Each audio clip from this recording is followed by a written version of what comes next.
What's up, y'all? It's me, Tasha C, and welcome to the Tasha C Show podcast. Shout out to my YouTube and podcast fam. You're part of my podcast fam, or you're starting to listen and you're liking what you hear. Go ahead, and you want to know about my YouTube channel. Don't forget to go to YouTube and type in Tasha C TV, and vice versa for the YouTube people who are wondering about my podcast. Go look at the description below, and it should show where I have my podcast. Podcasts on these specific platforms, including Speaker, which I'm using to record these lovely podcast. So anyway, this is the bonus podcast that I'm doing, more limited series called Our Kings and Queens, which is predominantly just me just talking about Black history facts. So anyway, let's get started. And usually I go to either Instagram or usually the website. So first we're going to go to Instagram. There's not that many ones that I saved this time, but we're still going to get a look at it. Today, excuse me, y'all.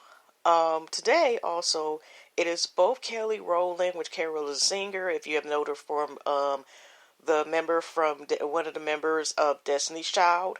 Her birthday is today, and so also another R&B singer, living legend, Brandy as well. It's also sad to say about this is also the time of the passing of the great legendary legend singer actress Whitney Houston, when she passed away in transition on February 11, 2012, because this is volume 11, February 11. So, God rest her soul, as a girl rest her daughter's soul, Barbara Christina. Okay, now let's get him back to this. Okay, Kelly one was born from Atlanta, Georgia. That was more info. Now, here is from Black woman, Alice Dunnigan. Alice was the first Black woman correspondent to receive White House credentials, and the first Black female member of the Senate and House of Representatives galleries. During her time as a reporter, she became the first Black journalist to accompany a president while traveling, covering Harry Truman's 1948 campaign trip. During her trip as a teacher, she taught Kentucky history in the Todd County school system, which was segregated at the time. When she noticed that her class was not aware of the African American contributions to the Commonwealth, she stated to prepare Kentucky fact sheet as supplements to required text. They were collected and formed into a manuscript in 1939 and finally published in 1982 with the title "Fascinating Story of Black Kentuckians, Their Heritage and Transition." Between 1960 and 1965, Alice worked as an education consultant of the President's Committee on Equal Employment Opportunity. Between 1966 and 1967, she worked as an information specialist for the Department of Labor, then as an editorial assistant for the President's Council of Youth Opportunity. After her White House days, Alice returned to writing. Her autobiography, Black Woman's Experience, From Schoolhouse to White House, was published in 1974. Okay, and that was again from Black Woman Instagram page. Okay, this is from... Oh, I'm sorry. Oh, thank goodness it still stayed on. I was trying to look at Okay, it's not going to allow me to do that without going on there. If y'all heard the background, it had like a little information about a history fact, but I'm not going to go there because it's still a good Instagram page, y'all. It's called Black History in 2 Minutes. But when I was trying to just read the info, it's going to the video. So, and the grace of God, my speaker studio is still going on, even though that occurred, because usually it kicks it out. So, let's continue. This is just a quick clip, but it's just from the source. If y'all know, that was like a hip hop magazine. I also follow them on Instagram and Black History, and there's a picture of the legends Malcolm X and Muhammad Ali. In 1964, Cassius Clay renames himself Muhammad Ali. under the mentorship of Malcolm X and resists the military draft, citing religious reasons. He becomes one of the first vocal opponents of the Vietnam War. Okay.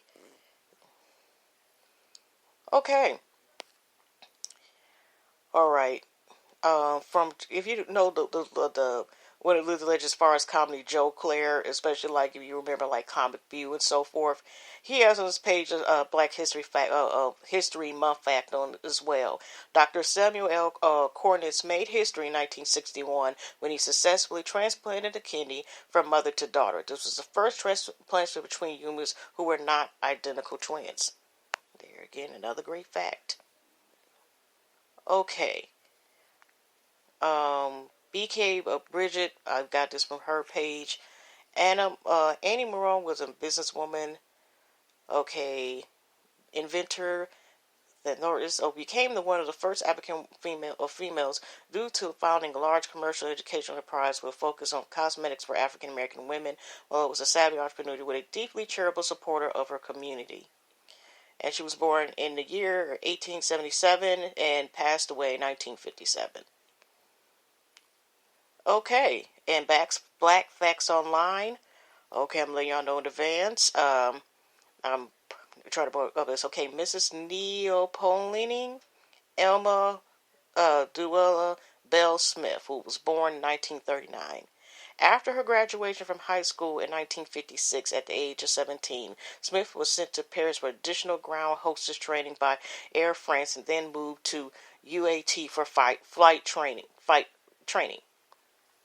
In 1957, Smith began flying as a stewardess with UAT, which would later merge to become a part of Union Detroit Airlines UTA. Smith at the time didn't know that she was making history as the first black person to serve as a flight attendant for any airline. She took to air the year prior to Ruth Carroll Taylor, who is credited with being the first black flight attendant in the United States. Taylor's initial flight took place on February 11, 1958, on a Mohawk Airlines flight from Utica, New York to New York City. In 1960, Smith was invited to join Air Afrique, the airline created to serve 11 new independent French-speaking nations that were formerly colonies of France. Smith was the only qualified African in French aviation. Her unemployment identification card was number 001. She was eventually promoted to an Air Afrique First Cabinet chief. During her time as a flight attendant, Smith flew throughout Africa as far as Australia. Because of the color of her skin, some white passengers treated her as like an outcast, but dark-skinned passengers often welcomed her presence. Smith experienced frequent sexual harassment. On one occasion, she slapped a white man who had touched her breast. And, okay, there's also more information, but like I said, it's a hyperlink at the end, but I can't get to the hyperlink. Okay. In 1969, after 12 years as a flight attendant, Smith left the Air Afrique to become a manager of United Transport Leaders, Travel Agency in Libreville, Gabon.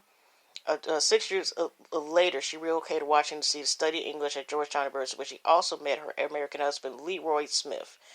Smith returned to Gabon in 1960, where she was hired by the Everest station as an office manager at the Liverpool Airport. Okay, like I said, it's a hyperlink. Let me see if there's any way to get to the hyperlink. Now, they do have a website called blackfacts.com as well.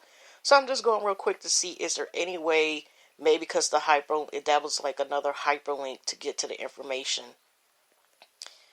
as well. Okay. Oh, there's some information on here. Maybe I will look to it.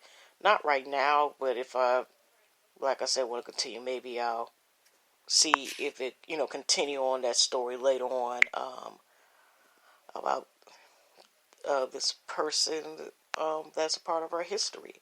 Okay, from Really Be TV, shout out to her. I wanted to talk about now, like I said, she usually, besides check her channel, does reviews and so forth. She's also a teacher, and she has been posting ever since the first day of Black History. That she always has, a article on, a moment of Black history, a person who has made something Black history. Now, here is a legend called Prince Hall. Let's see here. It's saying, okay, either it was this might be either allegedly the birth dates, either 1735 or 1738, and I think passed away 1807. Was a African American biologist and leader in the free Black community in Boston. He founded Prince Hall, free masonry and lobby education programs for African American children. He was also active in the Back to Africa movement. Hall tried to gain New York's enslaved and free blacks to place in free masonry education and the military, which were some of the most crucial spheres of society in his time. Hall is considered the founder of black free masonry in the United States, known as Prince Hall Free Masonry. Hall formed the African Grand Lodge of North America. Prince Hall was unanimously elected its Grand Master and served to his death in 1807. Okay, let's see here.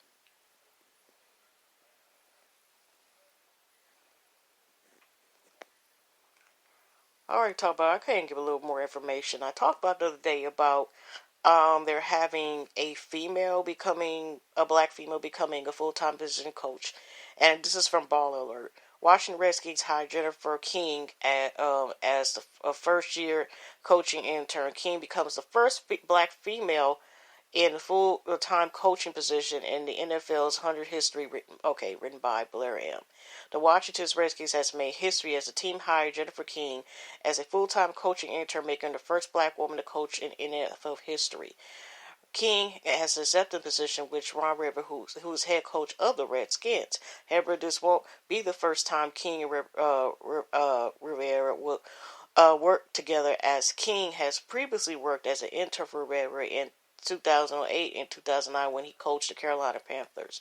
In a statement, the Redskins.com, Rivera spoke highly of his new hire, stating, "Jennifer's a bright young coach and will be a great addition to our staff. Her familiarity with my expectations as a coach and my first-hand knowledge of her work ethic and preparation were big factors in bringing her to the Redskins," Rivera continued. Rivera also spoke highly of King and ESPN in 2018, stating that her knowledge of the game was impressive. It is a double standard when it comes to sport with females and men.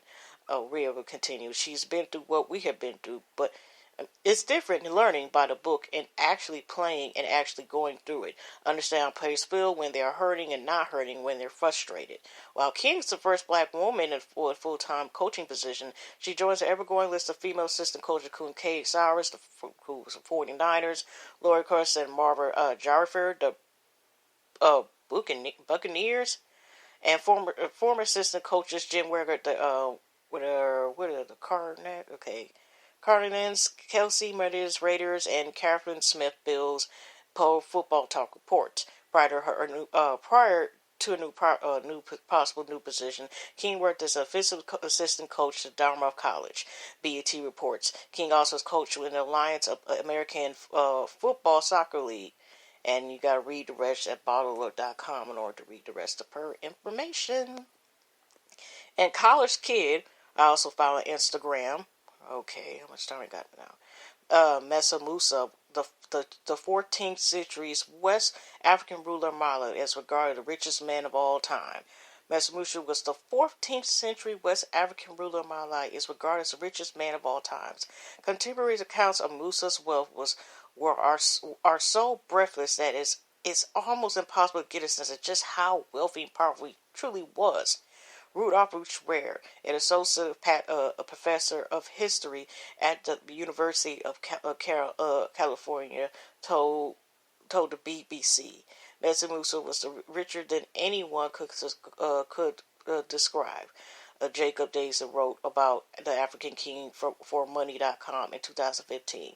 Mesa Musa's king was stretched about 2,000 miles from the Atlantic Ocean all the way to the modern-day Niger, taking parts in what is now Senegal, Mauritania, Mullah, Burkina Faso, Niger, the Gambia, Guinea-Bissau, Guinea and the Ivory Coast. During the region's metamorphosis, the Pyre Mall accounted for almost half of the old world's gold, according to the British Museum. And all of it belonged to the king.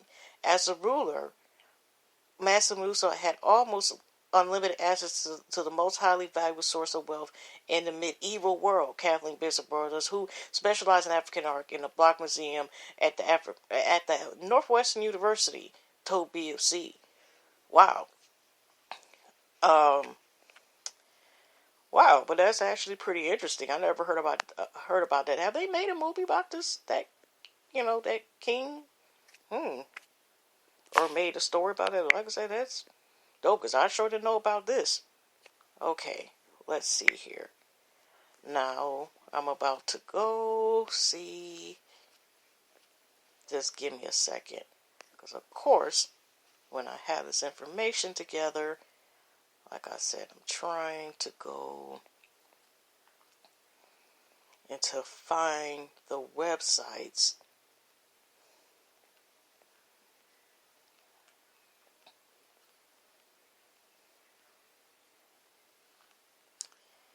Okay. Going back to the iTrides, 19 facts about Black history you might not know. Okay.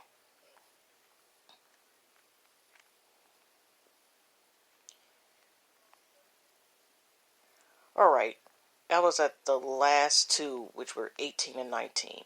The charity single We Are the World owes its creation and success to Black artists. While most people today look back at the 1985 track as a cheesy supergroup relic of a different era, We Are the World sold over 20 million copies. The song swept across the world, raking accolades and revenue, becoming the first single to ever be certified as multi-platinum.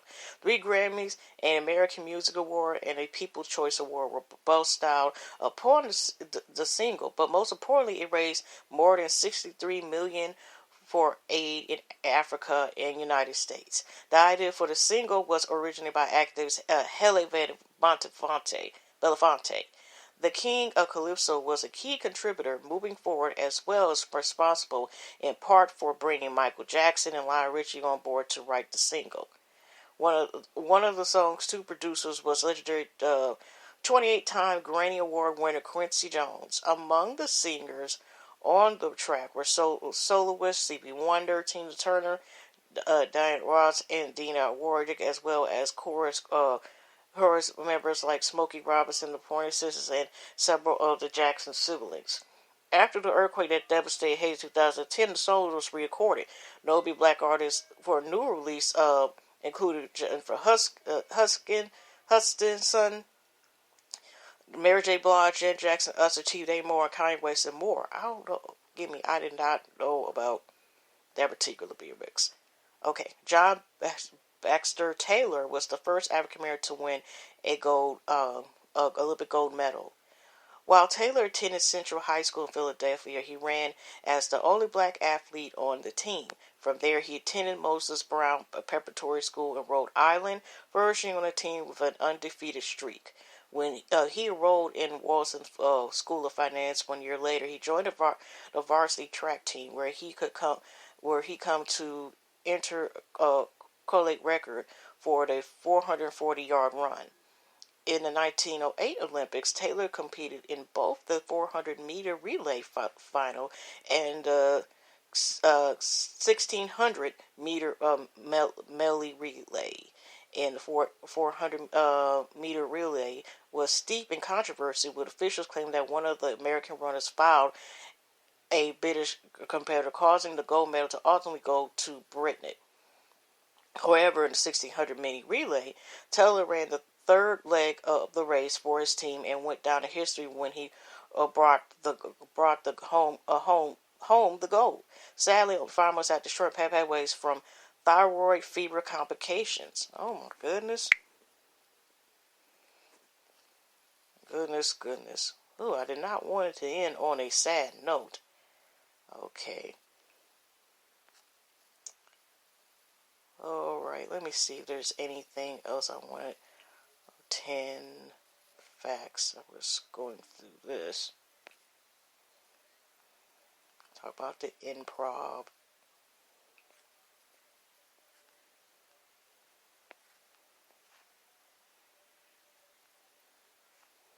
Okay. One of 12 million African ships in the New World during this transatlantic trade trade, fewer of 388,000 arrived in the United States.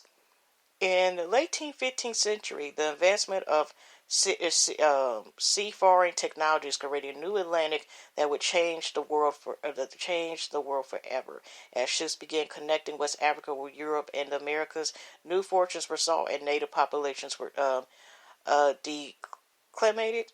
With the native labor force dwindling and demand for plantation and mining labor growing, the transatlantic slave trade began.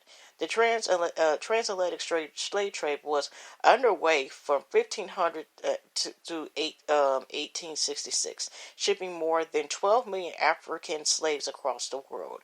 Of those slaves, only 10.7 million survived the dreaded Middle Passage.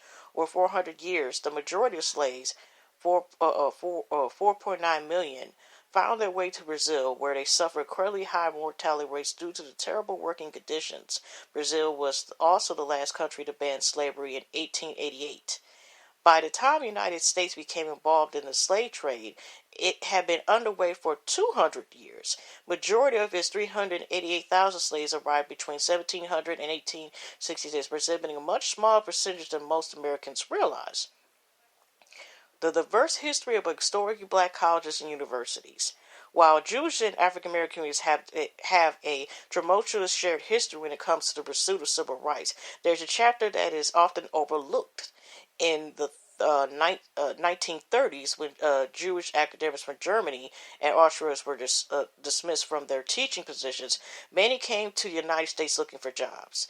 Due to the depression and xenophobia and the rising anti-Semitism, many found it difficult to find work, but more than 50 found positions at HBCUs in the segregated South. Originally established to educate freed slaves to read and write, the first of the historic black colleges and universities was Cheyney University in Pennsylvania, established in 1837.